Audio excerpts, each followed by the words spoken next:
Welcome back.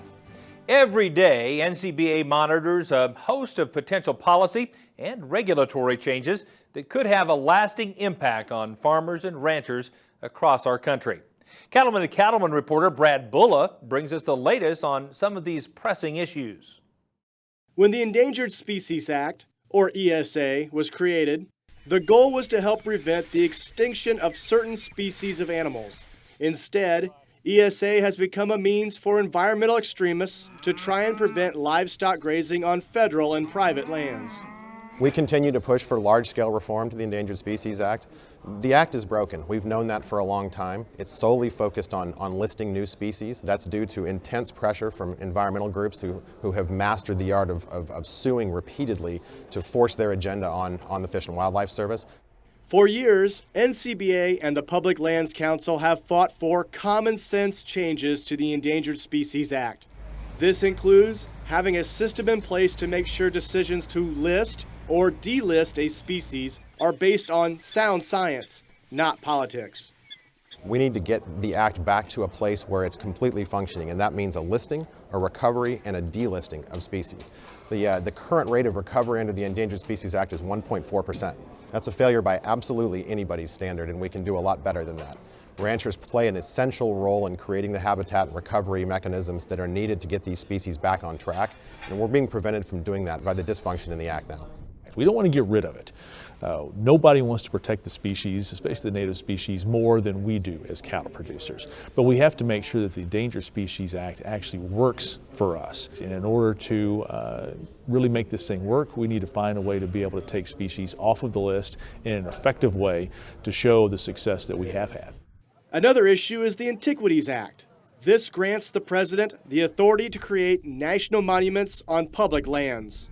Although some of these designations are appropriate, the livestock industry is often impacted when public land that has been used for grazing is taken away.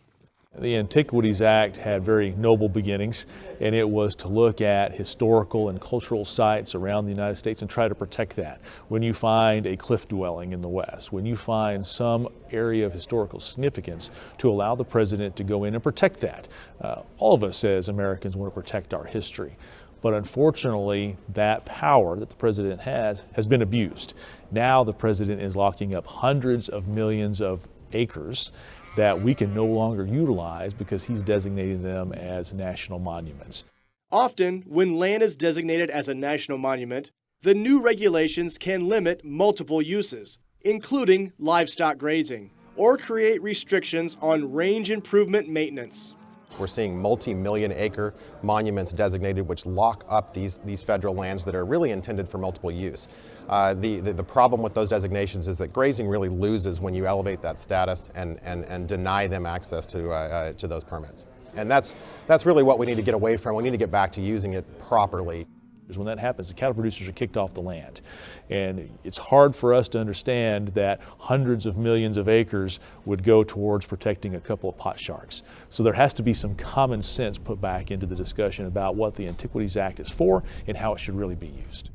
Until there are positive changes, the Antiquities Act and the Endangered Species Act will continue to be two of NCBA's biggest policy priorities. Reporting from Washington, D.C., I'm Brad Bulla for NCBA's Cattlemen to Cattlemen. To keep up to date on the issues facing cattlemen and women and to help make a difference, why not become a member of NCBA? You can join by calling 1-866-USA-BEEF or visiting the website that's beefusa.org.